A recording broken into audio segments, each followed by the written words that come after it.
ಶ್ರೀಗುರುಭ್ಯೋ ನಮಃ. ಶಾರದಾಂ ಚಂದ್ರಮೌಳೀಶಂ ರತ್ನಗರ್ಭಗಣೇಶ್ವರಂ ಶಂಕರಂಚರ್ಷ್ಯಶೃಂಗೇಶಂ ತುಂಗಾಂ ಲೋಕಗುರೂನ್ ಭಜೆ. ಸದಾಶಿವಸಮಾರಂಭಾಂ ಶಂಕರಾಚಾರ್ಯಮಧ್ಯಮಾಂ ಅಸ್ಮದಾಚಾರ್ಯಪರ್ಯಂತಾಂ ವಂದೇ ಗುರುಪರಂಪರಾಂ.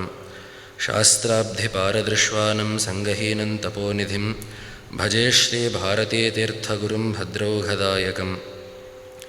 ಭಾರತೀತೀರ್ಥಯೋಗೀಂದ್ರಪಾದಸೇವಾರಿರಂಸವೇ ಗುರವೇ ಜಗತಾಮಾಸ್ತಾಂ ನತಿರ್ನಿರ್ಧೋತಪಾಂಸವೇ. ಪರಸ್ಪರತಪಸ್ಸಂಪತ್ಫಲಾಯಿತಪರಸ್ಪರೌ ಪ್ರಪಂಚಮಾತಾಪಿತರೌ ಪ್ರಾಂಚೌ ಜಾಯಾಪತೀಸ್ತುಮಃ.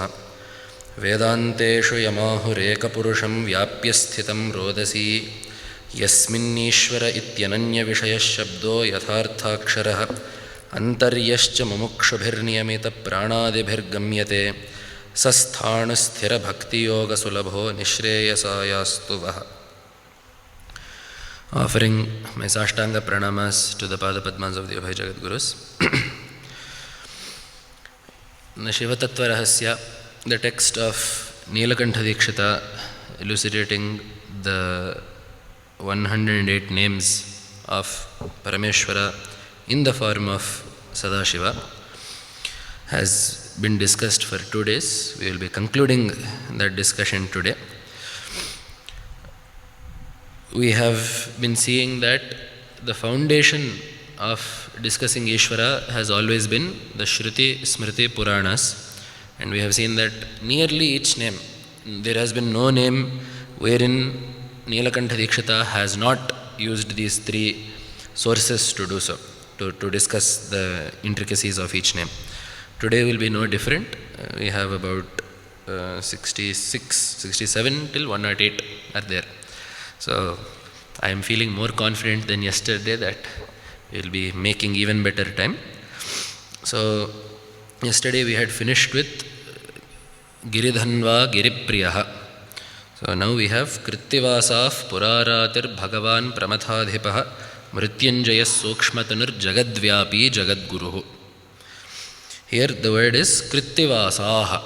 Krttivasase Namaha is the name.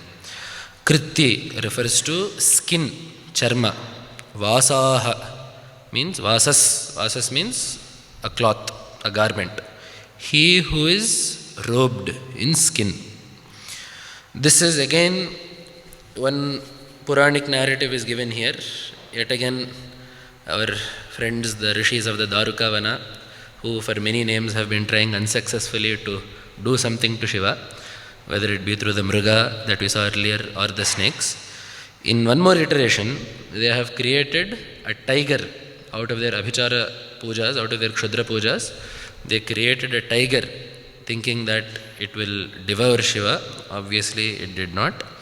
Tato vyagro mahan kruddha ajagama nakhayudha tesham rishenam marmastha kopoyam nirgato yatha tanchadayat vacham bhitva tada charmambaro bhavat shushubhe charmana tena nana varna yutena cha. This is the verse that is there. So we have mentioned the rishis of the Dwarukavana many times, but we will take a bit of time here to discuss what actually was happening there, because I don't think we have taken that time. The Dwarukavana, the rishis in that vana, as I said yesterday, were karmathas. They were fully committed to the karma marga, and they believed that jnana had no purpose at all. Basically, those who are ritualists. So in order to open their eyes to the truth, Shiva appeared as a mendicant, as a bhikshu who was a Digambara, and the very sight of him captivated all of the wives of those rishis. It is slightly similar to a story that we find in the Srimad Bhagavata, wherein Krishna asks the Brahmanas who are doing karmas for some food, but they do not respond. Rather, the very name Krishna and the thought of feeding Krishna is enough for all of their wives to come to Krishna. So there we see a difference between the concept of pure karma, emotionless raw karma, and the concept of something more than that of bhakti. That is the discrepancy that is shown. So naturally, seeing this effect of Shiva, the rishis became angered, and thereby they tried to create many animals or many things that were supposed to devour Shiva. So we saw this even before. So in the way that Vyasa Maharshi writes the Puranas, in the Puranas many a time similes are meant to be symbols. These are not just similes that Vyasa Maharshi will give, but they are meant to be symbolic as well. So here, what did they say? Tato Vyagraha Ajagama. From the yajnas from the yajna kundas of those rishis, a tiger came forth. Vyasa Maharshi does not leave it there. He says, Tesham rishinam marmasthaha kopoyam nirgato yatha. As if it were the anger of those individuals personified. Shiva was able to kill that and strip it of its skin. So the symbolism is immediately clear here, that the amount of karma that they were doing was not enough for them to purify their mind. So the krodha, the anger that they were unable to let go of, was personified as this tiger, and it was robbed of its potency by Shiva. And the same thing actually came earlier when we said that they created a mriga. An animal was created. When we talked about the name Mrigapanihi, we discussed that an animal was created by the rishis that came out, and Shiva had grabbed that. What is the point of that? There also it is written that Sarvan Jnana Vihinam Stan Mrugatulyan Ivabruvan, as if showing that those without knowledge are like animals. A wild animal was created out of that Yajna Kunda. So there also we say that the symbolism is that the animal is not just an animal, but it is in fact an inability to accept the Jnana Marga, or an inability to set foot in the Jnana Marga. We see this either in two ways. Either people are too intellectual or too emotional. If you fall into any one of these categories, the Jnana Marga is very tough. If you are too emotional, you will not like the cold, hard truth that Vedanta will put in front of you. If you are too rational, you will miss the point of Shruti and a Guru and a Parampara. So the proper balance of these two is what is necessary for a sadhaka to go forward. The lack of that is what makes them into an animal. So that is the symbolism of the animal that had come there. So in this way, the tiger had also come, symbolizing the anger of the rishis there. Slowly, after all of this had finished, then the rishis realized that the person who had come was someone beyond what their yajnas could offer. That was the point. Regardless of however many abhicharika yajnas they did, if they were unable to overcome the person in front of them, it then followed that the person in front of them was beyond all the karma that they were doing. Then Shiva reveals himself and teaches them about the tattva. That is one story wherein Shiva has stripped the Shardula, that is to say a tiger, of its skin, and since then had become Shardula Ambaradhari. There is one poem in Telugu by Tenali Ramakrishna in the Kavya Panduranga Mahatmya. In the beginning, while he does Shiva Prarthana, he gives a very strange simile for what this tiger skin looks like. I have not seen such a simile anywhere else. So what does the tiger skin look like? It is usually yellow, goldenish in color with black stripes. He says that the tiger skin of Shiva looks like a towel that Parvati Devi had used that Shiva is now wearing to declare his love for her. This is because when usually in India, Bharatiya Sampradaya, for ladies, things that they use is pasupu, haldi. Haldi will be used during that time, during the bathing process. So that, and then her eyeliner. So obviously if she wipes her face with that, what will happen?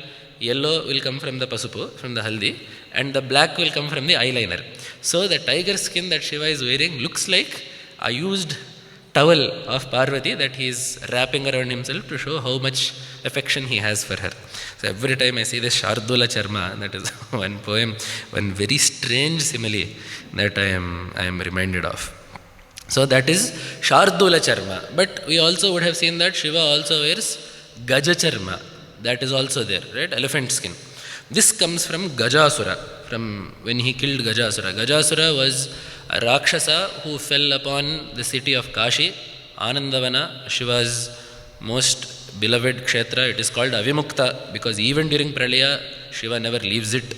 So such a kshetra of Kashi was attacked by this Rakshasa, at which point Shiva came to kill him. This is usually all we are told of the story. There are some more intricacies that are there in the Puranas. The Shiva Purana talks about this extensively. This Gajasura is actually the son of Mahishasura. So seeing that his father was killed by the Devatas, this Gajasura vowed vengeance on the Devatas, as usual did tapas for Brahma, and got a vara from Brahma. Avadhyoham bhaveyam vai stri pumsaih kama nirjitaih mahabalo mahaviryo jeyo devadibhis sada. He put two conditions on his death. I should not be killed by anyone who is under the influence of kama. Kama nirjitaihi avadhyaha. Stri pumsaihi. Because his father was killed by a stri. So he is saying, I shall not be killed by anyone, male or female, who has been under the influence of desire. Number one. Number two. Devadibhihi ajeyaha. I should not be conquered by anyone, including the Devatas. So now the usual sequitur is that if Shiva has killed him, it follows that Shiva is not a normal Devata, he is not one of the Devatas, and also that he is unconquered by desire. Right? Now we talked about Kamari here also. Manmatha or any desire for that matter has no hold over him because he is Purna Kama. He does not need anything. Even when you talked about the 6 qualities of Ishvara, Sarvajnata Triptihi, that not needing anything because he is whole on his own, is a defining quality of Ishvara and a quality that is there only for Ishvara and after Ishvara for Jivan Muktas. There is no one else who is actually Tripta. No one else can truly say that they have no desires. The only people who will not have any desires are Ishvara and Jivan Muktas, who have realized that their true Swarupa is the Atma which belongs to Ishvara, which is of Ishvara's Chaitanya. So it follows that he was killed by Shiva because Shiva had these qualities.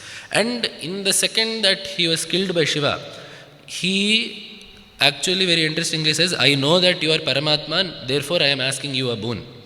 Shiva says, okay, you ask. So he says, let my hide always be worn by you, and I do not wish to inconvenience you. So let this elephant hide become very smooth, let it never become too wrinkly, and let it always emit a sweet fragrance. So Gajasura was very more careful with Shiva's clothes than most of us are with our clothes, honestly.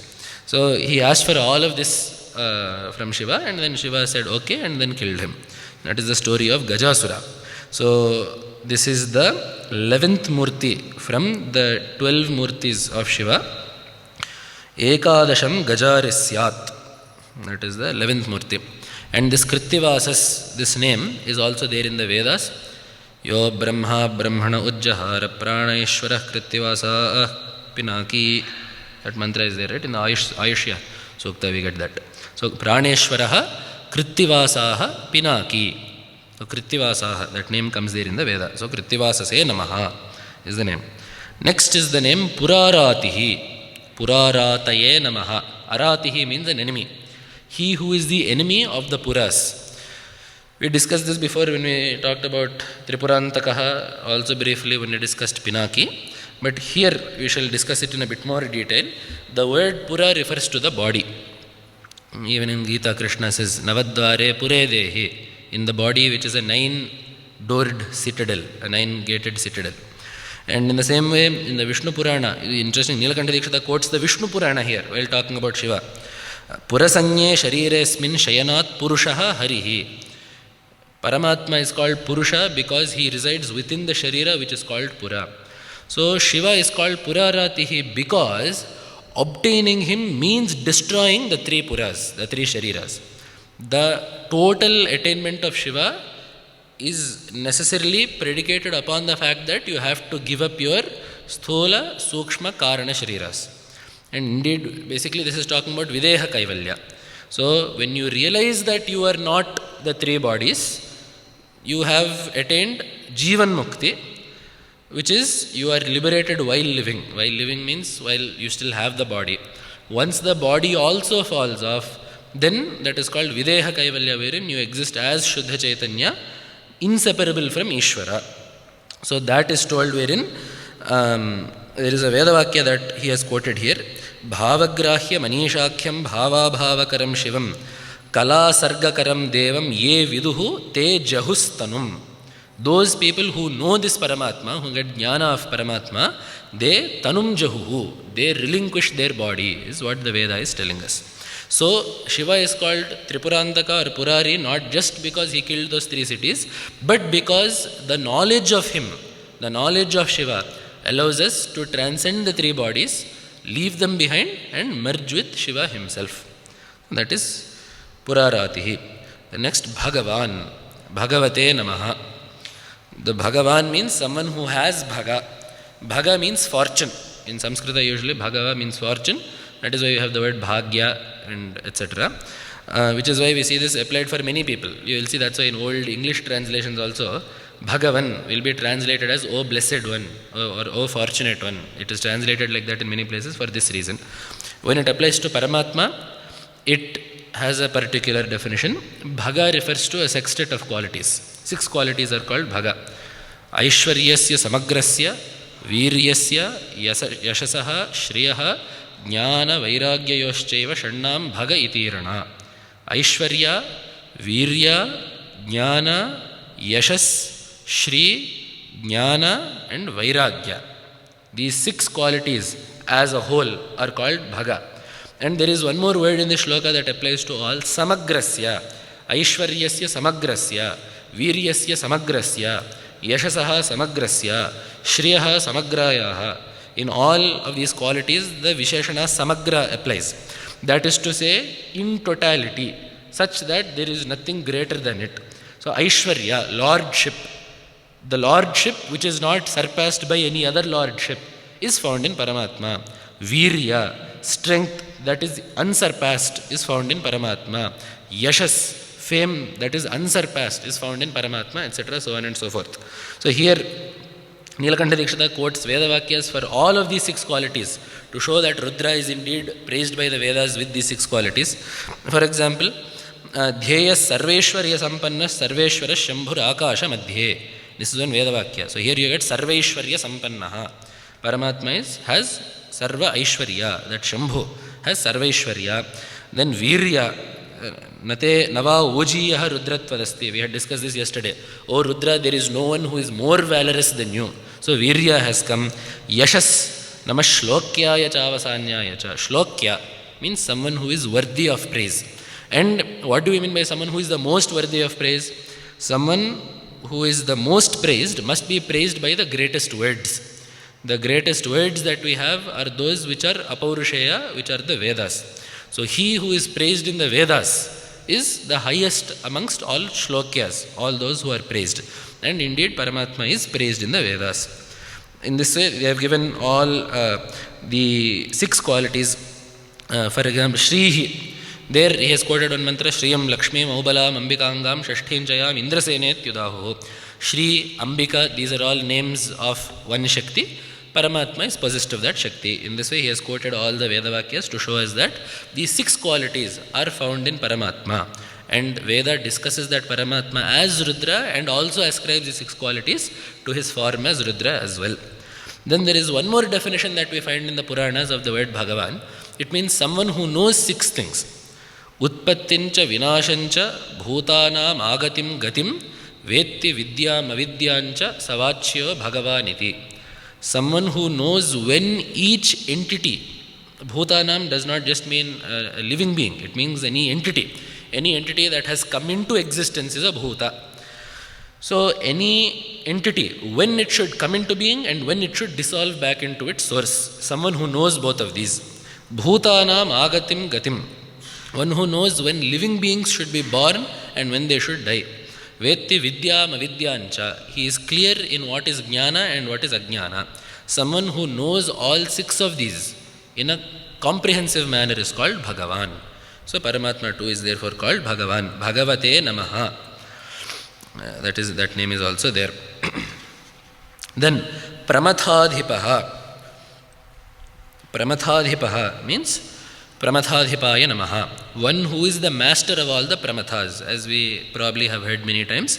The Ganas of Shiva, that is to say all the Shaktis that surround Shiva serving him are called the Shiva Ganas or Pramathas. They are called the Pramathas because Prakrishtam Mathnati iti Pramathaha. Those who exceedingly churn the enemy, or those who exceedingly torment the enemy, are Pramathas. And these enemies are those who oppose the bhaktas of Shiva, or those who oppose Dharma, those who oppose the Vedas, which is why the Purana is quoted here. Manova karmabhir bhaktan panti putrani vaurasan pibanti asrag rasamshchanye kruddhaha brahmadvisham sada. Because they protect the bhaktas as though they are their own sons. Putrani va aurasan. As though they protect the bhaktas as though they are their own children, and correspondingly brahmadvisham asrik pibanti rasamshcha pibanti asrig rasamshcha pibanti. They drink the blood of those who oppose dharma, of those who are contrary to the balance of this cosmos. Therefore they are called pramathas. So these are very strong and intense forces that are surrounding Shiva. They will be discussed later on as well. So that is Pramathadhipaya Namaha. Next is Mrtyunjaya. Mrtyunjaya means he who has conquered death. This does not mean, that is to say, this is not applying to Paramatma is not having death. Simply because that is what we call in Shastra as aprasakta pratishedha. Only if something has a possibility must you negate it. Mrityunjaya cannot mean that Paramatma does not have death, because there is no prasakti of that at all. There is no possibility of something like death being ascribed to Paramatma, simply because death means the end of one's existence in his own form. There is no such thing for Paramatma. Paramatma remains in his own form without change in all three times. So there is no concept of death for Paramatma at all. So Mrityunjaya therefore means Bhaktanam Mrityunjayati. He who dispels death for his bhaktas. And in Vishnu, the corresponding term that we see for Narasimha is Mrityu Mrityuho. That name also we see for in the Narasimha mantra. The name Mrityu Mrityu, it corresponds very closely to the name Kala Kala of Shiva and Mrityunjaya. And there too the name is expounded upon in pretty much the same way.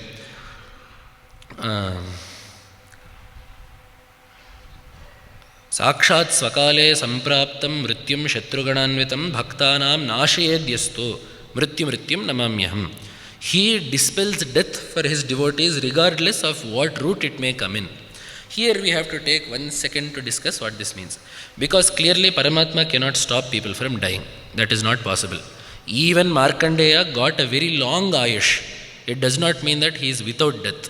Chiranjeevis means that they stay until the end of the kalpa. It does not mean that they stay forever. So even Markandeya, whom we usually refer to when we talk about the name Mrityunjaya, simply because Shiva killed Yama in order to give Markandeya that Ayushya, even Markandeya is not truly immortal. So then what does it mean when we say that Shiva dispels the death of the bhaktas? One simple definition is that he dispels the fear of death in his bhaktas. He allows us to face death without any without any disturbance in our mind, because death is a fact of life. Because death does not belong to the individual. Death belongs to the body. Right? The Jiva Atma continues on. It is only the body that is coming and going. So stopping death means it is not that the body is preserved, but rather the Jiva is given a particular courage or confidence that the body will fall when it falls without any harm coming to the Jiva. That is one thing. In the higher sense, it is told in the Vedanta Shastra that Pramadam vai mrityumaham bravimi. The true definition of death is not knowing one's own true nature. Which is why Ajnana is treated as Atmahatya in our Shastras. The not knowing your Atma is a crime. It is criminal to not know your true nature, simply because the Smriti says, Kim tena nakritam papam chorena atmapaharena. He is the most sinful of people, because a very sinful person will steal something that belongs to someone else. This person who has failed to know his own self is even more sinful because he has stolen himself from himself. It is an even greater crime. Crime not in the sense that it is actually a papa that will cost you later on, but in the sense that you are depriving yourself of something that is very great.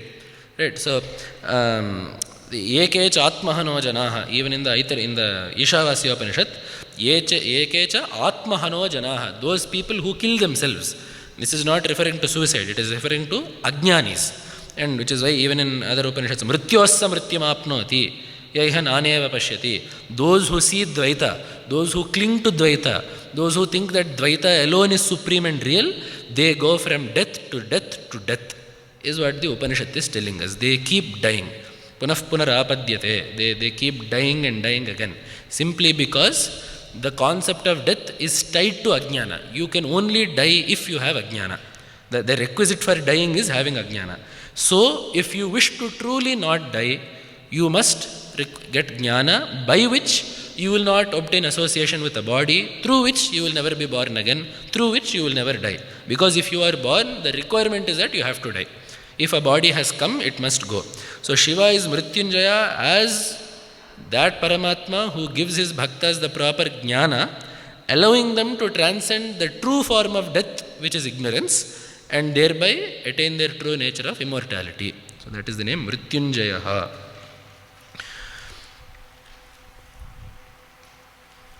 Sukshmatanu is the next name.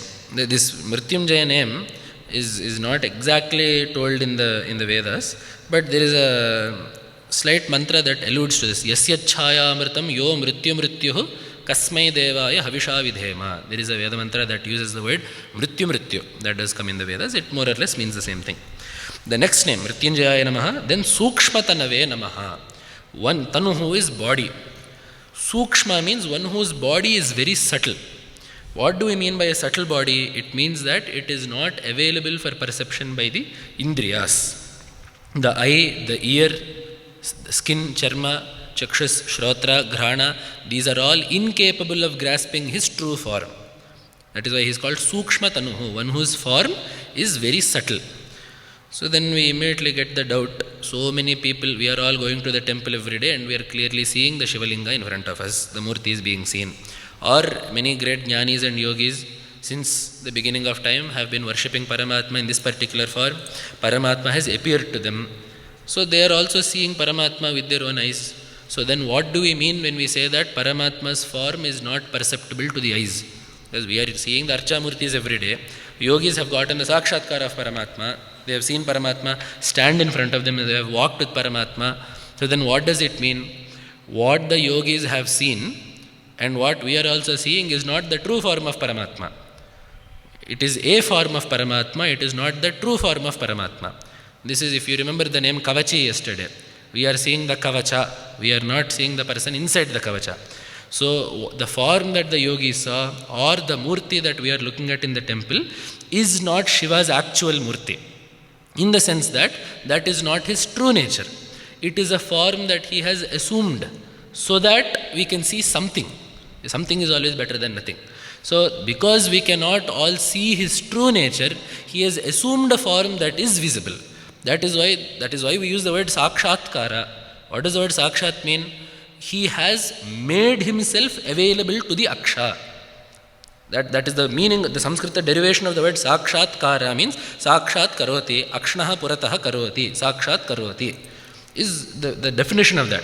So to make something that is not otherwise accessible to the eye is Sakshatkara. So therefore the form of Shiva or the form of Narayana or of Devi is not the form that is being discussed here as Sukshmatanuhu. It is therefore the Shuddha Chaitanya Swarupa that no eye can see. The Veda is also very clear in this matter. Na sandrishe tishtati rupamasya na chakshusha pashyati kaschanainam. There is no rupa that is perceptible of that Paramatma. Na chakshusha pashyati kaschanainam. Nobody has seen that Paramatma with his eye. If they have seen anything with their eye, they have only seen the form of Paramatma. They have not seen Paramatma with the eye. There is a difference between seeing Paramatma's form with the eye and seeing Paramatma with the eye. So the Sukshmatanu is referring to Paramatma's true nature that is imperceptible to the eye. So then how did they see this Paramatma? Hrida, through the heart, through the mind. The mind is the only indriya that is capable of actually experiencing that Paramatma.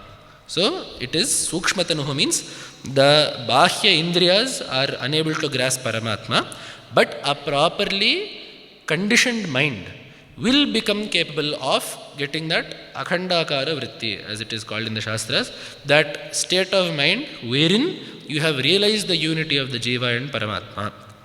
And in fact, Bhagavad-pada does indeed tell us in the Gita Bhashya also that Acharyopadesha Shamadamadi Samskritam Manaha Atmadarshane Karanam. What is it? What is the Indriya that allows us to have Sakshatkara of the Atma? It is the Manaha, the mind. But it is not just a raw mind. It is Acharyopadesha Shamadamadi Samskritam Manaha. A mind that has been refined by the teachings of Shastra and the Acharya, and a mind that has cultivated Shama and Dama. That is to say, a mind that has learnt to restrain itself from going outward, but a mind that has learned to look inward. There are n number of Shruti Vakyas that talk about this. We have to move on at some point. But the point is that Sukshmatanu refers to Shiva's true nature as the Atma, which is why the word Tanuhu has been used. Tanu Vistare.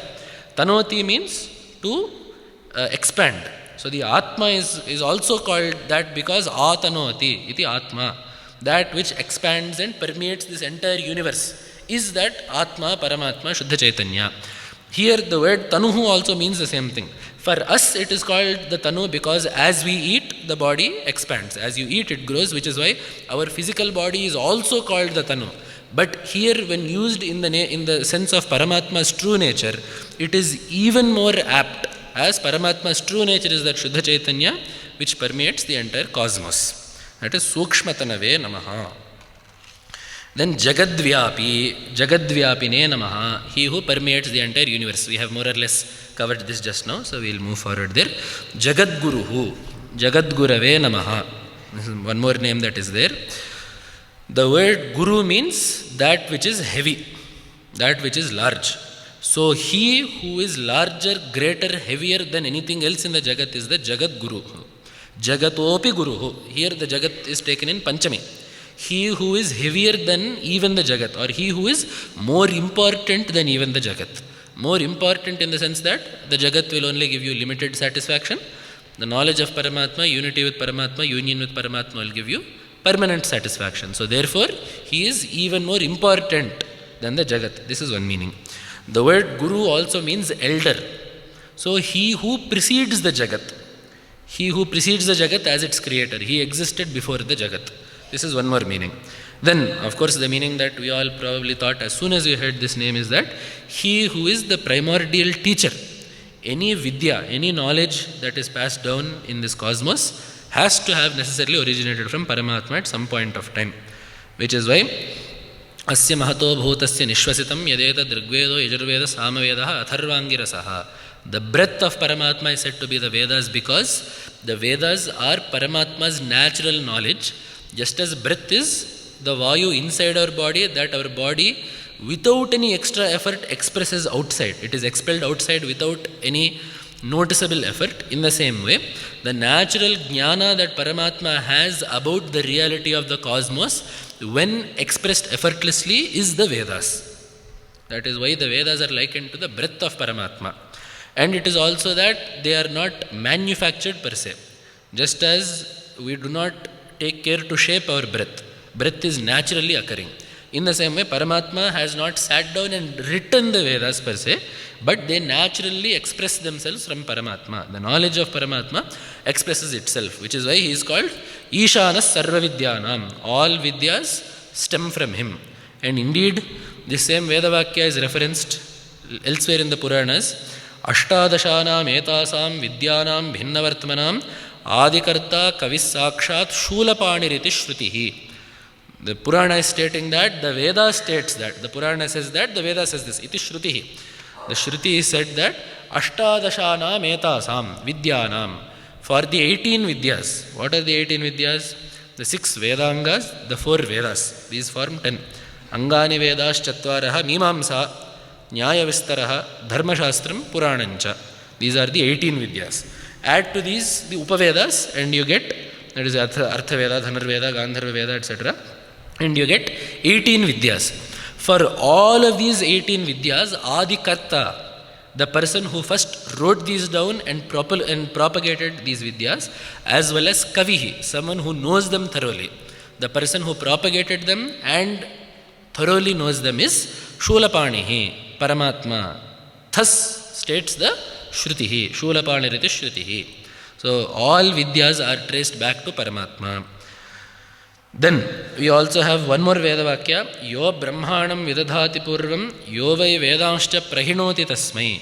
That Paramatma who first created Hiranyagarbha and taught him the Vedas. So here, the reason why this Veda Vakya is stated is that it shows that the Vedas are not created at any point of time. So the Mimamsakas say that Vedas are Nitya, they never dissolve at all. The Nayayikas say that Vedas were composed, albeit by Paramatma. In both situations, the Vedas are Pramana. This much is protected by everyone. So the Mimamsakas say that because Veda is Nitya, it was not written by anybody, therefore it does not have the defect of a writer, is what the Mimamsakas say. The Nayayikas, who still hold that Veda was written by Paramatma, say that Paramatma does not have any defects, therefore there can be no defects in the text that he has produced. And the Vedantins have a slightly different standpoint. What we say is that Paramatma did indeed tell us the Vedas. The Vedas do indeed dissolve at the time of Pralaya. Paramatma remembers the Vedas of the previous Kalpa and repeats them to Hiranyagarbha in the beginning of the next cycle. That is what the Advaitins say. So it both retains the fact that Paramatma therefore is more permanent than the Vedas, while also keeping the fact that the Vedas are permanent and immutable and not created by any individual. So remember this, that Paramatma remembers the Veda of the Purvakalpa and does Upadesha to this. Remember that the Vedas, there is no beginning. Paramatma remembers and repeats it exactly as is. This will come later on when we talk about the name Pashupati. This concept will come back. So in that sense, Paramatma is the first teacher of the Vedas. So therefore, he is Jagadguru. Because the teachings that he has given, his first teaching, which is the Vedas, contain material which is beneficial to everyone in this Jagat. That is one more meaning. Then there is also one more thing, that he who is a guru to everyone in the Jagat. So some people will be guru. You can only be a guru to those people who come after you. You cannot be a guru to those who came before you. Very simply, Shankaracharya could not have physically taught anyone who preceded him physically. That is to say, in the centuries of Sanatana Dharma before Shankaracharya, people will not say, I am now studying the text of Shankaracharya. But there is one person who can claim to be the guru for everyone in this cosmos, regardless of the time and place that they have come into existence in. That person is Ishvara, which is why the Yoga Sutras say, Sa Purvesham api Guruho, Kalena Anavachhedat. He is the guru for even the most ancient beings because he is unlimited by time. And these teachings again of Paramatma are split into twofold, the Pravritti Marga and the Nivritti Marga. This is how Bhagavad Padas opens his Gita Bhashya. Sakhalu Narayano Bhagavan Srishtvyadan Jagat Marityadin Srishtva Pravritti Lakshanam Dharmam Grahayamasa.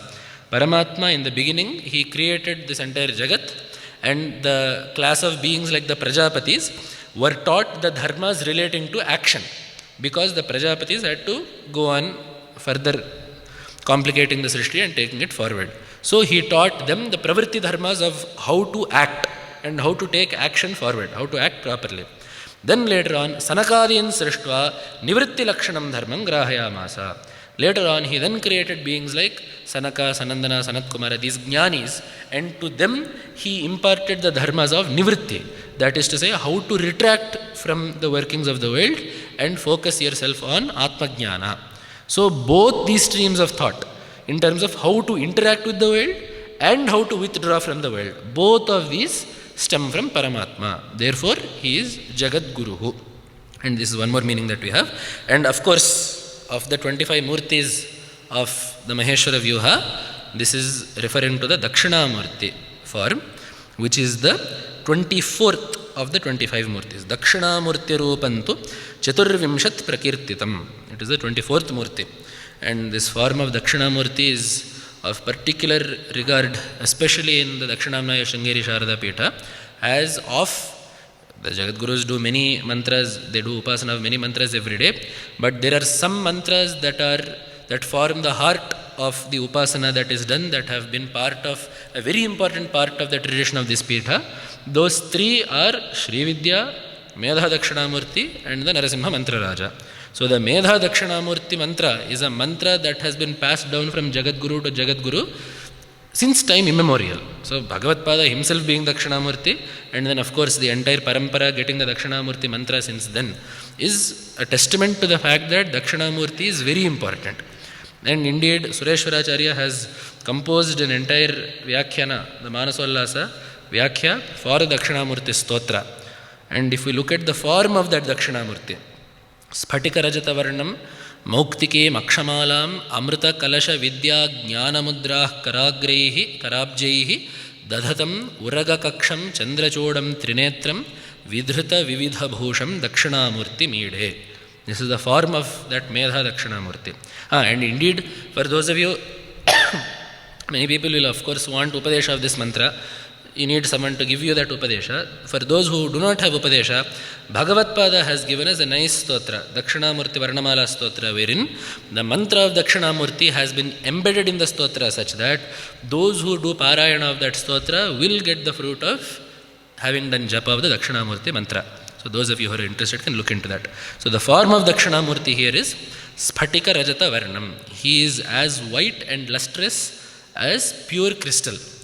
Mauktikim Akshama, in his four hands he holds Mauktikim Akshamalam, a Japamala made out of pearls, Amrita Kalasha, a Sudha Kalasha, a Kalasha full of Amrita, Vidya, in one hand is a book, Jnana Mudra, in one hand is the Chinmudra. There is one shloka with Angushta Tarjani Yogat. He teaches us about Jiva Brahmaikya, in that the three avasthas, the three bodies, the three gunas are what the jiva is usually tied up with. Paramatma is separate and not affected by any of this. The idea that you have to remove the jiva from these and unite him with Paramatma is the idea of the Chinmudra. So he has that Jnana Mudra in one hand and a book in one more hand. Dasatam Uraga Kaksham. He is adorned with snakes, but not just snakes, Vidhrita Vividha Bhosham. Many other ornaments are there, necklaces, the rings, all other sorts, Angadas, Keyuras, all other ornaments are also there. And he is Dakshinamurti because he is facing south. South is the direction of Yama. Facing south means Mrtyunjaya. He is the form that does not fear Yama. Yama cannot do anything to him. We are told not to face south because we do not want to face death. Dakshinamurti is the form that will teach us to face death, knowing that we do not have death. Urvarukavevandhana Mrityor Mukshiya. That Mrtyunjaya Tattva, wherein you will be released not through death, but even from death. That Tattva will be taught to us by Dakshinamurti, which is why he is facing south. Now, when we saw what Dakshinamurti is holding in his hands, I am sure that you would have recalled one more shloka. Mala Sudha Kumbha Vibodha Mudra Vidya Virajat Karavari Jatam. It is identical to what Sharadamba is holding in her hand, simply because they both embody the same tattva. And we know this too. In the Lalita Sahasranama we have the name Dakshinamurti Rupini. Shiva is the teacher as Dakshinamurti. When Devi appears as the teacher, she is Sharadamba. So, remembering that Dakshinamurti, in fact, as we said, every name will have a physical meaning and a more inner meaning. So, we talked about for Shiva, the form of Shiva is auspicious. The inner meaning is that the Nirguna Tattva is in fact the most auspicious. In the same way, the name Dakshinamurti also has been explained such that Dakshinamurti means the Murti that faces Dakshina, the Murti that faces the south. However, in other Vyakhyas of the Dakshinamurti Stotra, they have nicely given us a higher meaning. Dakshinascha Amurtischa Dakshinamurtihi. He is Dakshina, that is to say, he is very capable. What defines him as very capable? Single-handedly, he is doing Srishti Sthiti Laya.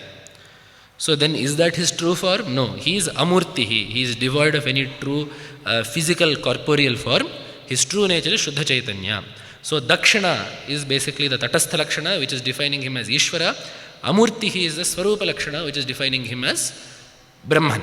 So Dakshinamurti is verily that Paramatma who is the Nirguna Brahman, who acts as Ishvara, who is also appearing to us as the Guru. So that is the form of Dakshinamurti that is hinted at in the form of Jagadguru, and it is that form of Dakshinamurti that walked the earth 12 centuries ago as Shankaracharya. Of course, we know the very famous saying from Shankar Digvijaya, Shambhor Murtischarati Bhavane Shankaracharya Rupa, the form of Shiva that was once silent under a banyan tree, has let go of that silence and walked the earth as Shankaracharya, teaching verbally, adopting a verbal form of teaching. Someone asked the other day, this is all what Advaitins just say. Where is the scriptural proof for the fact that Shankaracharya is in fact an avatar of Shiva? Plenty of proofs are there as long as you have the patience to go through the Puranas. In the Veda itself, you have Namah Kapardinecha Vyuptakeshayacha. Namaskara to you who has jata jotas, also namaskara to you who has a shaven head. There is no other murti of Shiva wherein you see a shaven head. Even if we think that this is only our feeling that Vyuptakesha might refer to Shiva as Shankaracharya, the Purana is also very clear. Chaturbhis sahita shishyaihi Shankaro vatarishyati Vyakurvan Vyasasotrartham Shruterartham Yathochitam.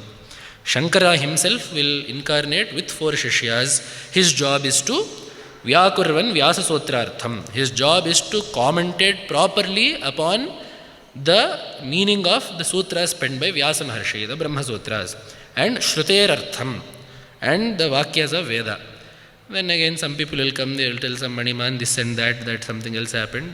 None of that is there in the Puranas, and we do not have to doubt that the meaning given by Shiva is Shankaracharya, whether it is correct or not, because the Purana also has told us Yathochitam.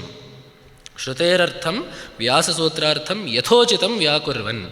He will provide not just a meaning for the Brahma Sutras in the Upanishads, but the most fitting meaning of the Brahma Sutras in the Upanishads.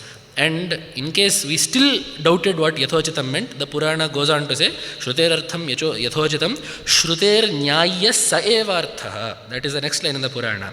Whatever meaning Shankaracharya has given for the Veda Vakyas, for the Vaidika Vangmaya, that is Nyayaha.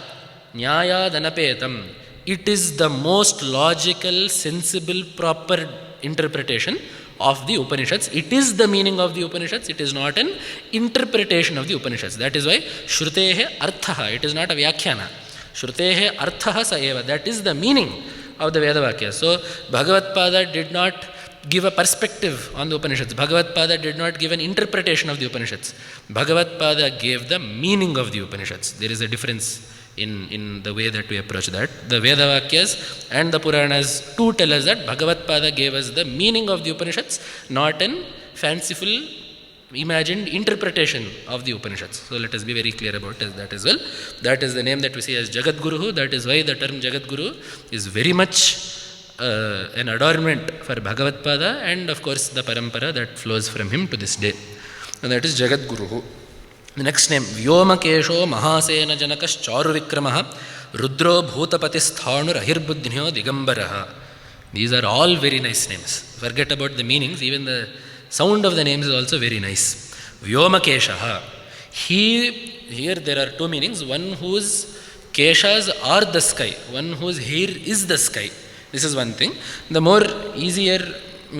meaning that is more easy to understand is that when Gangadharana Samaye, when he had to bear the descent of Ganga, he spread open his locks so far that it covered the entire sky. So Vyomavadvyaptaha keshaha yasya saha. So Vyomakesha means he whose hair in fact expands across the sky. There is nothing wrong in thinking that the sky is his hair, because when you view Paramatma as the Brahmanda, the topmost part of our body is the hair. Usually most people do not have any body parts above the hair. Usually. So given that the uppermost limb of the body or the uppermost part of the body is the hair, if you view Paramatma in the Vishwarupa, what is the uppermost expanse? The sky. So Vyomakesha is the meaning there. There is one very cute story here relating to the Jagadgurus. Once, one child came to Jyeshtha Mahasenajanaka, Abhinavvidya Tirtha Mahasenajanaka, and said, why is Shiva called Chandrasekhara? The Jagadguru told that because he has the moon on his forehead. Then the child asked, if Shiva has the moon on his forehead, why am I able to see the moon in the sky? If it is on his forehead, it should not be in the sky. If it is in the sky, it means it is not on the forehead. Then very cleverly and very aptly, the Jagadguru replied that, correct, because the sky alone is his head. He is Vyomakesha. So to say that Shiva has put the moon in his hair means that Chandra has been put in his hair is the Vyoma, so Vyomakesha. So everything checks out. The child was also satisfied. It's a nice story. When I was younger, I used to think that Shiva always had his mouth open, because in the Hala Hala Bhakshana story, we are told that he did not swallow because the worlds were in Shiva's stomach. So I was convinced, when I was maybe 5 or 6, I was convinced that we were all living inside Shiva's stomach. And the moon is on Shiva's head. So if we are seeing the moon, the only way you can see out of someone from inside the stomach is if the mouth is open and there is a straight line. So I always thought Shiva's mouth was open and we can see out of that. From inside the stomach you can see out and see the moon on top. That is my interpretation. Everyone will have their own idea of this. But Mahasenajanaka's story I thought was very nice, that even for children, such a simple example can be given. So he is Vyomakesha, therefore he is Chandrasekhara, and therefore there is no contradiction with the moon being in the sky. So that is one more story that is there. Then Mahasenajanaka. He is the father of Mahasena. Mahasena refers to Subramanya because he has the greatest army, an army that is incomparable to any other, because everyone else has an army of normal humans, elephants, camels, horses and whatnot. His army are the Devatas, because he is the Devasenadhipati. He has the greatest army, which is why he is called Mahasena. In a more philosophical sense, because Skanda is also worshipped as a manifestation of that Paramatma, he is Mahasena because he commands all the Devatas. The Devatas are the Indriya Shaktis. Each Devata functions in the body as a different Indriya. The sun has the eyes, Varuna as the taste, Vishnu as the feet, Indra as the arms, etc., so on and so forth. So someone who commands all the Devatas, that is to say, that Chaitanya in the body due to which all other Indriyas do their job is Mahasena. So that is the nature of Skanda. So he is the father of Skanda. So here the word father doesn't, because Skanda is also viewed as a manifestation of Paramatma. If you want to say that he is the father of Subramanya, that is one thing. Here the word father means he is yet another form. So the child, the son in our Dharma is viewed as another form of the father. The child is not different from the father, it is yet another form of the father. So Subramanya is basically the child form of Shiva. All Devatas have an Upasana in a child form, in one way or the other. In Vishnu Upasana, you have the form of Balakrishna. In Devi, you have the form of Bala Tripura Sundari. Ganapati, of course, you have Bala Ganapati, etc. So in Shiva worship, the Bala form of Shiva is Subramanya. So Subramanya is not a different entity that has come from Shiva. It is Shiva himself who has taken birth from himself in the form of Subramanya. So that is Mahasenajanaka. And this is the 21st Murti amongst the 25 Vyuhas of Maheshwara. This is actually a very important Murti called the Somaskanda Murti. What is that Kirtana of Dikshatendra? Chintaya Makanda Mulakandam Chittashri Somaskandam. That is the Kirtana that he has written for Paramatma as Ekambreshwara. So, Somaskanda is the name of the Murti wherein Shiva is seated on Nandi alongside Uma and Skanda. So, Saha Umaya Skandenacha Sahitaha Somaskandaha. So, it is such that Shiva is seated on Nandi, Devi is in his lap, and Subramanya is in both of their laps. Because he is a child, he will not stay in one place, he is in both of their laps. So, that form of Shiva wherein Skanda is seated upon the laps of himself and Devi simultaneously is called Somaskanda. So that is the 21st Murti that has been given. Somaskanda Mataf Param. Vigna Prasadam Vimshacha Somaskanda Mataf Param. The 21st form of the 25 Vyuhas is Somaskanda. Then Charuvikrama. Charuvikrama means one whose valor is indeed very pleasant. What do we mean by pleasant valor? There are some instances wherein when people show their strength, it is terrifying and perhaps a bit not distasteful in that sense, but it is not pleasant upon the eyes. Right? For example, there are some conceptions we have of Narasimha or Kalika wherein ripping apart one body, blood is flowing everywhere, roaring nails, or the tongue is open, licking up blood. These images are not always pleasing to the human mind. That is not Charu. However, for Rudra, his Vikrama is Charuvikrama because there is barely any effort involved. When he had to kill Manmatha, what did he do? There was no great yelling or shouting or screaming. He just opened his eyes and the story is finished. So, one for whom valor is demonstrated in a very pleasing, simple way is Charuvikrama. And one more instance that they have given here is the story of Jalandhara wherein he gave Vishnu the chakra. So we said that Shiva traced out lines in the water with his toenail. That became the Sudarshana Chakra. So, the fact that even the tracings of his toenails became something as valorous as the Sudarshana Chakra shows that Charuvikrama. And therefore, Nilakanta Dikshita has managed, it is a stretch only, but he has managed to connect it to the 10th Murti of the Maheshwara Vyuha, which is Jalandhara Vadham Dasha. The 10th form is the form that Shiva killed Jalandhara in, which is the form that also drew this and gave the Sudarshana Chakra. But the easier instance to look at is the Tripurāsura Samhara. As we said, he just opened his eyes and burnt the Tripuras without even needing to use the bow and the arrows that he had fashioned for himself. Same thing goes for Manmatha. In fact, Krttivasas says, when Shiva was about to burn Manmatha, the Devatas were pleading with him to stop, because the Devatas themselves had sent Manmatha there. So they were about to ask Shiva to stop. That is to say, to show you how easily Manmatha Dahana happened, the Devatas were about to ask Shiva to stop. Before the words of the Devatas could reach Shiva's ears, Manmatha became ash. That is what Krttivasas tells us. Kopam prabho samhara samhareti yavad girakhe marutam charante. The words of the Maruts, of the Devatas, that Kopam prabho samhara samhara, restrain your anger. Before the Devatas could finish saying this, Tavatsa vanhir haranetrajan bhavanetrajanma bhasmavashesham madanam chakara. Before they could finish saying these words, the fire that came from Shiva's eye made Manmatha into no more than ash. So that is how easy it was for him. That is why he is called Charuvikrama. Rudraha, this is a name that we have to talk about, because there are, as I said, there are some names that do a brilliant job of encompassing all of the tattvas of Bhagavan into one name. We saw that in the name of Shiva. We also see it in the Vishnu Sahasrama, wherein the name Vishwam gets almost 10 meanings for almost 10 pages by Bhagavad Pada. There are some names that are worth giving many definitions. This Rudra is one such name. So the most simple definition that we are given is Rodayateti Rudraha. He makes everything cry at the time of dissolution. Therefore, he is called Rudra, because dissolving is of course a process that is not pleasing to anyone. Therefore, he is called Rudra.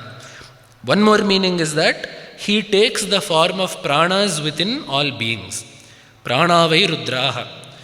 The pranas are Ekadasha. There are 11 pranas in the body, which is why it is said that the Rudra Gana is separate from Bhagavan Rudra. The Rudra Ganas are a group of Devatas who are controlled by Paramatma. It is different from the Rudra who we worship as Paramatma. And sometimes the Marut Ganas, in this name Rudra, is applied to many Devatas across Vedavangmaya. For example, the Marut Ganas, those which are 49 in number, those are also called Rudras because one fetus was chopped into 49 pieces by Indra while it was still in Diti's womb. When he was doing that, he was telling the fetus, do not cry, do not cry, do not cry, Maruda, Maruda, Maruda, which is why they became called the Marut Ganas. Later on it cried, because it cried it became Rudra, Rudraha. Because it cried it became Rudra. So the Marut Ganas are also called Rudra. Then there is one more story. Agnirnendro napavamanaha madrakachana vidyate. The Rudrasya dhanuhu. The Tasyendro Vamrirupena Dhanurjyamachamat. The bow of Rudra, it is said, Rudra once got garva that no one is equal to us. I am giving the direct translation of the Veda mantra. The Rudras got garva that no one is equal to us, and they held their bow. Nagnihi Nendro Napavamanaha Madrak Kachana Vidyate. Not Indra, not Agni, not Vayu, there is no one that is equal to us. There, Veda said Matrik, it means Madrak, there is no one like us. There, Tasyendro Vamrirupena, Indra went in the form of a beetle, Dhanurjyam Achinat Swayam, and he bit off the bowstring. Obviously, if the bow will be tied, if the bowstring is released, the pressure of the bow releases and the bow snaps back to its normal form. Tad Rudrasya Shiraha Achinat. That cut off the Shiras of Rudra, Sap Pravargyo Bhavat. That became the Pravargya ritual. This is what is there in the Veda. This does not refer to Bhagavan Rudra, simply because this Veda mantra is talking about the Vasuganas. Here the Vasuganas are referred to by the name the Rudras. So the point why I am telling all of this is that many Devatas across the span of the Veda, Samhita and Brahmanas are referred to by the name Rudra. These are all separate from the Rudra who is Bhagavan's form. The Rudra Ganas are separate, Rudra is separate, which is why even in the Gita, when you say the Rudras and the Marudganas are all praising you, it means it is not Bhagavan Rudra who is Bhagavan's own form, but it is the Rudra Ganas. These are all Ganadevatas. Just as the corresponding thing for Vishnu are the Adityas, the 12 Adityas who are also Ganadevatas. So just as the word Aditya refers to Vishnu and to the 12 Adityas who are a Ganadevata, who are a Gana, in the same way the word Rudra refers to Bhagavan Rudra as well as a particular set of 11 Rudras. So these 11 Rudras also represent the Pranas, which is why in Chandogya we get one mantra, Pranavava Rudraha etehidam sarvam rodayanti iti. The Pranas are called Rudra because they make everyone cry. When the Pranas leave the body, people cry. They do not wish to be separated from the Pranas. So the Pranas are also called Rudra. So he who is the Prana Shakti in each being is also called Rudra. That is one meaning that is given. Then there is one more meaning that is given, which is he cried as soon as he was born, therefore he is called Rudra. As when we talked about the name Neelalohita, we discussed that Shiva was born or he appeared from the sweat of Brahma's brow. This is found in many Puranas, and in all Puranas there is one narrative that he cried, Rudra came, he cried and he said, give me a name. Brahma said, your name is Bhava. He kept crying and he said, give me one more name. Your name is Sharva. He kept crying, he said, give me one more name. Brahma said, your name is Pashupati. In this way, the 8 names of Shiva, Bhava, Sharva, Rudra, all of these names come. So immediately, many people have used this to show that Rudra, therefore, is a Jiva because he has dukkha, because he is crying. There it is, as we said, first of all, this is not Bhagavan's full incarnation because Bhagavan is only appearing from Brahma. We saw earlier that Rudra had given a boon to Brahma, that Paramatma had given a boon to Brahma, that I will be born from you as Rudra. So we cannot judge the true tattva of Rudra based on what a temporary manifestation of Bhagavan has done. It would be like saying Vishnu is a Jiva because Rama cried during Ramavatara. These two situations are analogous. So here, why did Rudra cry? The Mahabharata is telling us that here. Bahurupo Vishalaksha Shivasthanu Rumapatihi Anadi Nidhano Devaha Chaitanyadi Samanvitaha Jnananicha Vashetasya Tarakadi Nyasheshataha Animadi Gunopetam Aishwaryam Nacha Kritrimam Tushtyartham. So first of all, it is telling who that Rudra is. So the definition of Rudra is that Rudra who is Sthanu Umapati Anadi Nidhanaha. That Rudra who does not have birth or death. That Rudra who is Chaitanyadi Samanvitaha, who is of the form of Chaitanya. That Rudra Jnananicha Vasheyasya. That Rudra who is omniscient. Yasya Aishwaryam na Kritrimam. He whose lordship over the world is natural. Such a Rudra was born to Brahma. Tushtyartham Brahmanav Putraha Lalata Duttita Swayam.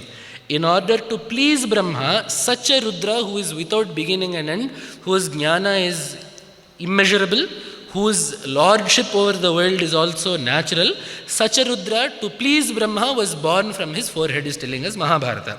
Tushtyartham Brahmanav Putraha Lalata Duttita Swayam Arudat Suswaram Ghoram Jagataf Prabhuravyayah Pita Putre Jayamanaha Putraf Pitari Chaivayaha. In order to enact what a child usually does when born, he cried when he was born from Brahma. And at that point, these 8 names were given to him. In fact, this very same story is found in the Vedas also in an Arthavada. There, these names of Bhava, Sharva, Rudra and Pashupati are all given to Agni. So in many places you will see this identification of Agni also with Rudra. So that is also the case. So this is why Rudra cried when he emerged from Brahma's forehead. Because he cried, he was named Rudra. That is one more meaning. Now, this is all in the spectrum of forms and names.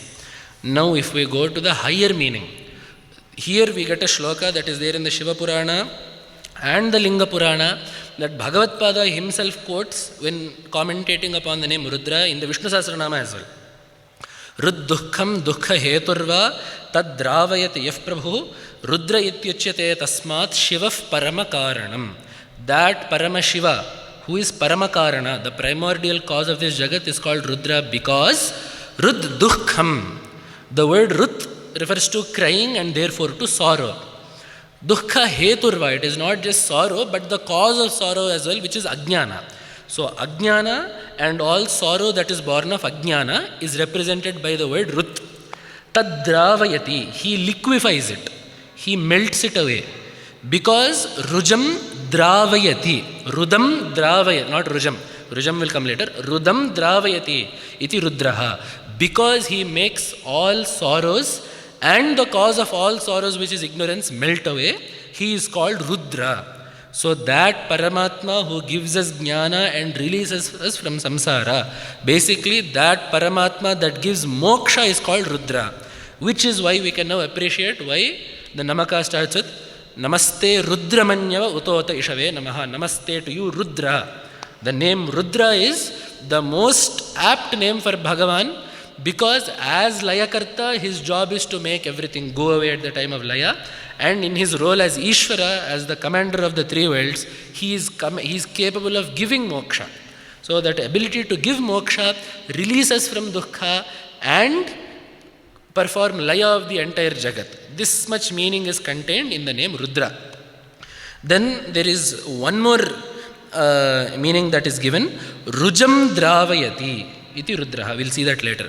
Now in the 8 names of Shiva, Bhavaya Devaya Namaha, Sharvaya Devaya Namaha, Ishanaya Devaya Namaha, Pashupataya Devaya Namaha, Rudraya Devaya Namaha. So this name Rudra, as we've seen until now, that is a name that speaks to Bhagavan's valor. It is a name that speaks to Bhagavan's immense capability to perform Laya. It is also a name that talks about Bhagavan's capability to give jnana, to protect and give jnana. Now, this name is the name of the form of Shiva that presides over Agni. So out of the Ashtamurtis, just as we said that Bhava is one thing, Sharva is the name of Shiva as he presides over Bhumi.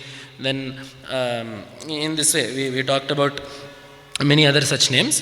Here we have the name Rudra, which is the name of Bhagavan's form as Agni.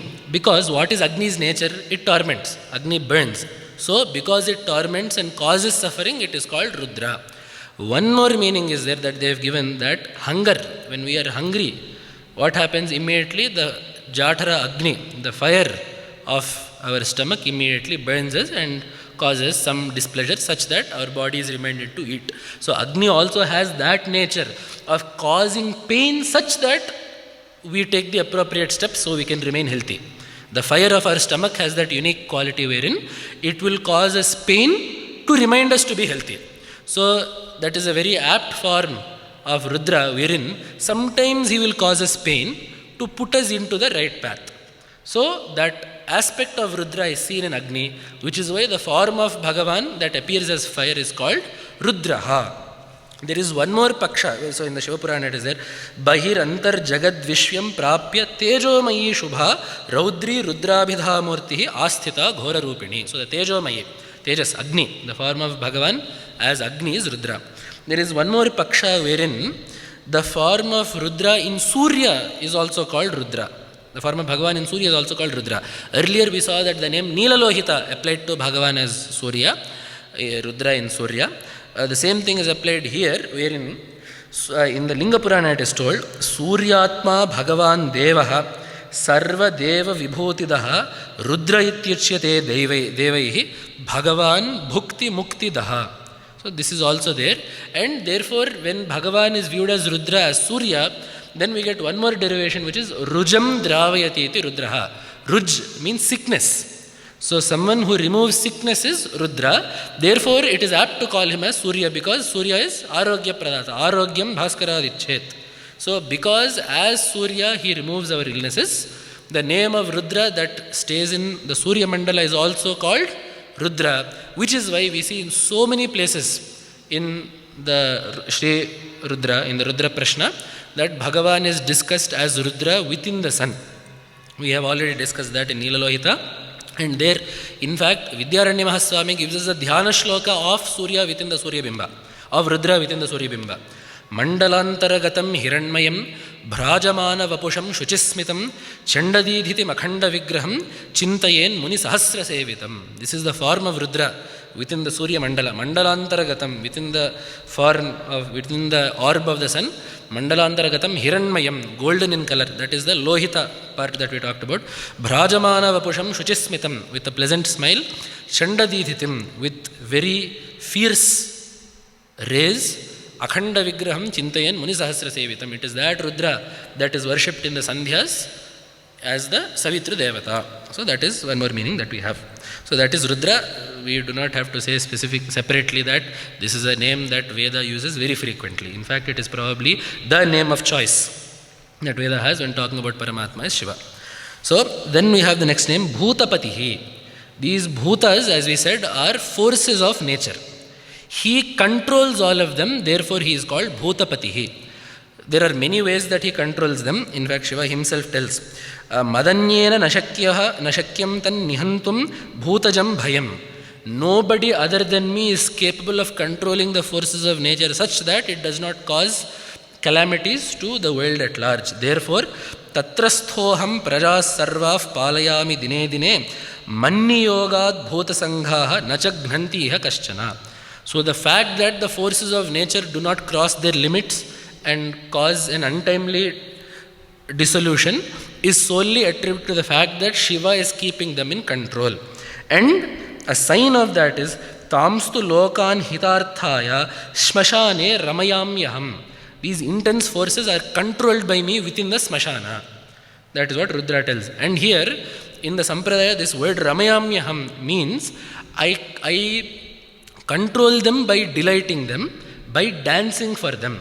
So Rudra's Tandava, there is one aspect of Rudra's Tandava is Nataraja, where every movement of his becomes one movement of the universe. That aside, there is also a concept of a Rudra Tandava, wherein it is a more fierce form of dance that is meant to control. So that dance is performed in the Smashanas such that the more intense forces of nature are kept under control. So that is one more form of Rudra. So this dancing form of Rudra that is controlling such forces of nature is the fourth Murti amongst the 25 Vyuhas of Maheshwara. Chaturtham Nritta Rupakam, the Rudra Tandava, which is why we see the word Rudra Tandava is in fact a very common one even in our local languages. So that form is found in Bhutapati. Sthanu, Sthanave Namaha, Rudraya Namaha, Bhutapataye Namaha, Sthanave Namaha. Sthanu is also a very important name for Shiva because it means he who is immovable. You cannot move him. Ravana found this out in Gokarna. He put the linga down and he was unable to move it. That is one story that is there. However, here they have given us three definitions.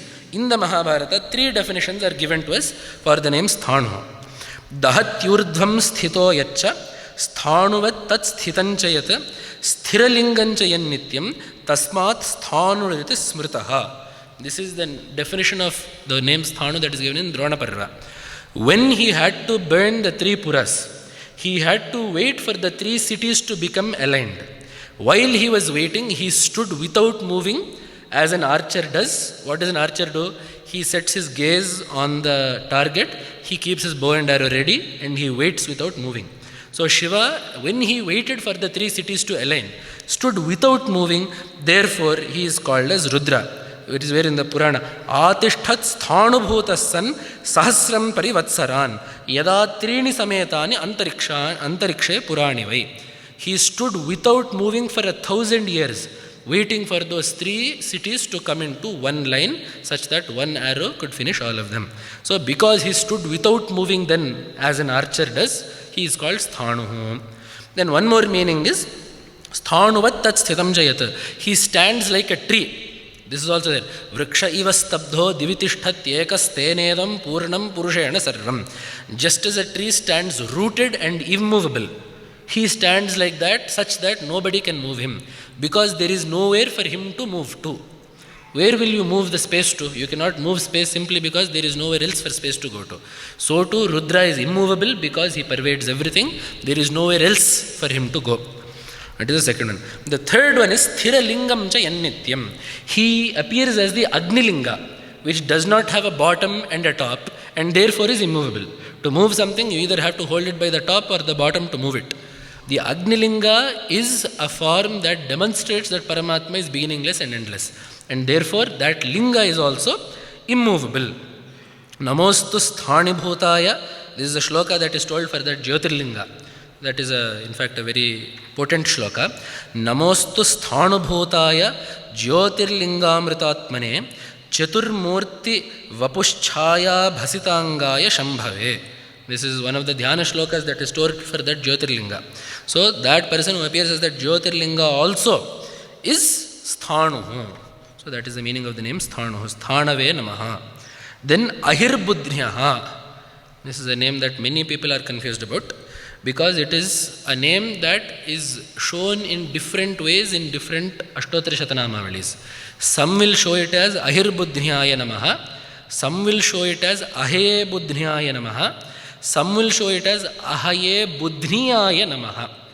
So, Ahirbudhnyaya Namaha, Ahayebudhnyaya Namaha. There is an Ikara, Dhakara, Nakara, Ikara, and then Nyaya. Budhniyaya Namaha. There is also one more wherein you will see Ahayebudhnyaya Namaha. Dhakara, Nakara, Yakara all together. Which one is correct? Before we discuss that, let us first look at the meaning.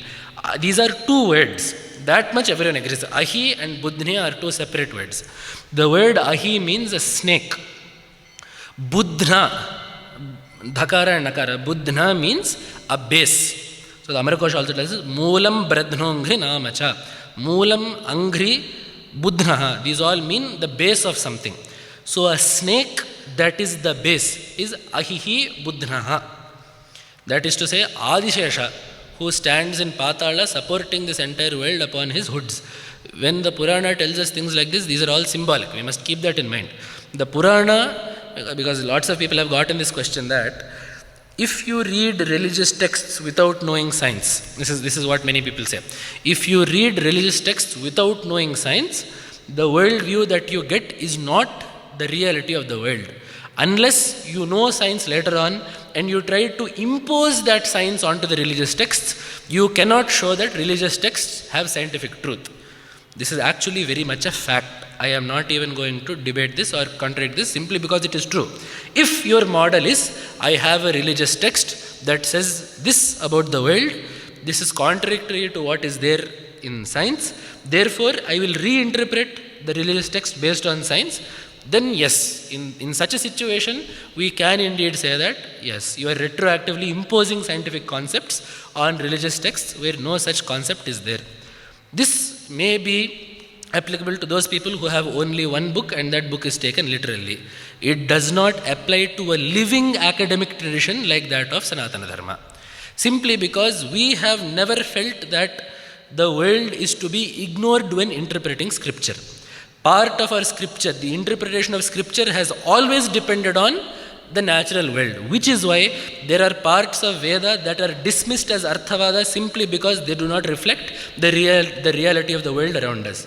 The Hindu mode of interpreting scripture has mandated that you take the world into consideration, which is why when Hindus use science and try to apply it to Veda, it is not a desperate attempt to somehow validate our texts. It is part and parcel of those texts since time immemorial. Our rishis were doing the very same thousands of years ago. We are merely continuing that because we are very clear that the Vedas and the Shruti, Smriti, Puranas are not meant to teach us about the world. The goal is not for us to know more about the world. These texts are all meant to teach us about Paramatma. So anything that is contained as a byproduct, any information about the world, if it is correct, very good and happy. If it is not correct also, we don't really mind because that is not the point of the text. Which is why there are many statements in Veda that we take as such. For example, there is a statement in Veda called Aditya. A simple example that I am giving is Adityo Yopaha. That wood pole to which the Pashu is tied in a yaga is Aditya. If we were indeed prioritizing the religious text over our senses, we would say that therefore this Yupa, this pole, this wooden pole is in fact a form of Aditya, the sun. However, our Vedic method of interpretation is telling us that you also have a brain. you also have an eye. Use both of them and figure out that this pole cannot be the sun which is burning many millions of miles away. Therefore, Adityo Yupaha does not mean that the sun actually has anything to do with this pole in front of you, but the pole is revered just as Aditya is revered. That is what this means. I am showing this to give you an example that we do not take things literally. Anything that is not telling us about a metaphysical truth about Paramatma is an Arthavada that we do not really cling on to the literal meaning of the statement. So, all of this is coming back to the fact that when the Purana tells us that Adishesha is holding the world upon his 1,000 hoods, it does not mean that the ancient Hindus thought that there was actually a snake upon whose hoods the world was resting. A simple proof of this is also that in the same Puranas we also say that 8 elephants are holding the world up. In the same Purana we also say that the Varaha is holding the world up. In the same Purana we also say that the world is floating in an ocean.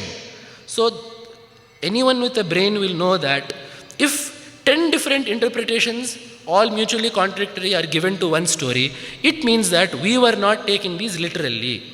These are all metaphors that are meant to convey something to us. Otherwise, one author will not give you 10 conflicting stories on how one thing was there.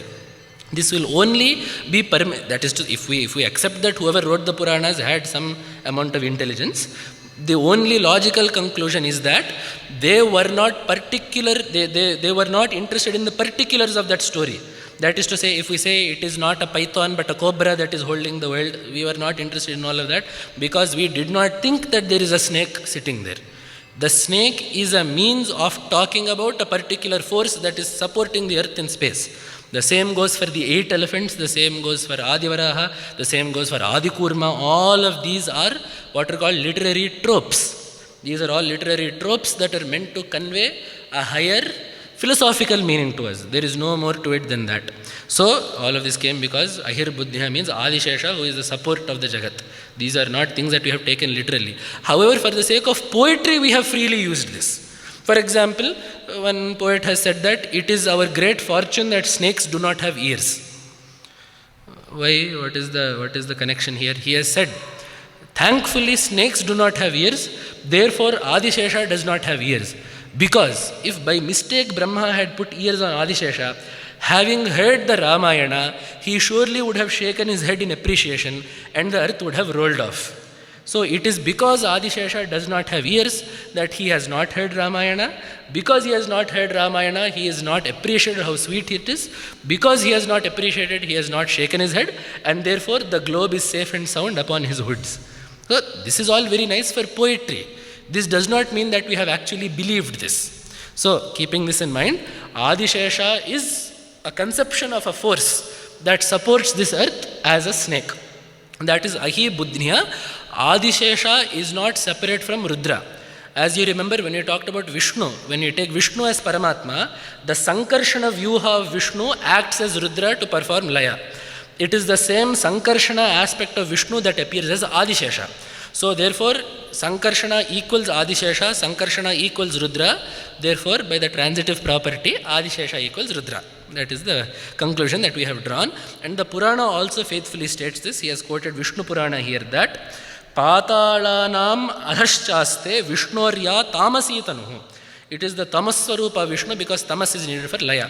So that Sankarshana, Sheshakhya, Tadgunan Vaktum. So that Shesha is there. Kalpante yasya vaktrebhyaha vishanala shikhojvalaha sankarshanatmako rudraha nishkramya atti jagatrayam.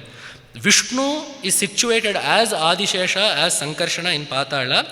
From that Paramatma will emanate Rudra, who will then swallow up the entire Jagat. So Rudra as Adishesha, who is non-different from Adishesha, who is the support of the Jagat, is Ahirbudhnya. So Budhna is a support. That which relates to that is Budhnya. So if you are taking, depending on the pratyaya that you add, it can be Budhnya or Budhniya. The ikara will come or not come based on what pratyaya you add, which is why the two words are taken separately. So in the Sringeri Sampradaya we say Ahaye Budhniyaya Namaha. That is why that is what has been given to you all in your printouts as well. In some texts you will also see Ahirbudhniyaya Namaha, and therefore sometimes in a Samasa also you will just see it as Ahirbudhnya. For example, there is one Pancharatra Agama called the Ahirbudhnya Samhita. It is taught by Rudra. Rudra teaches about Vishnu in that. The samasa will be done with Ahirbudhnya. Ahibudhnya will not be the samasa. Ahirbudhnya is taken as the name. And with that samasa is Ahirbudhnya Samhita. But when you do it as a nama and you have to put it into the Chaturthi Vibhakti, then you split it as Ahaye Budhnyaya Namaha. That is one more name of Shiva. Digambaraya Namaha. One whose clothes are the directions. That is to say, he is so vast that only the directions are capable of covering him. That is one more name. Then, shall we take a break here or shall we continue? We started late today, which is why we will have to go until maybe 9:20 or 9:30 today. But let us take a 5-minute break here. We will reassemble at 8:20 and we will start with talking about the Ashtamurtis of Shiva. So we will take a short break here. 8:20, let us reassemble.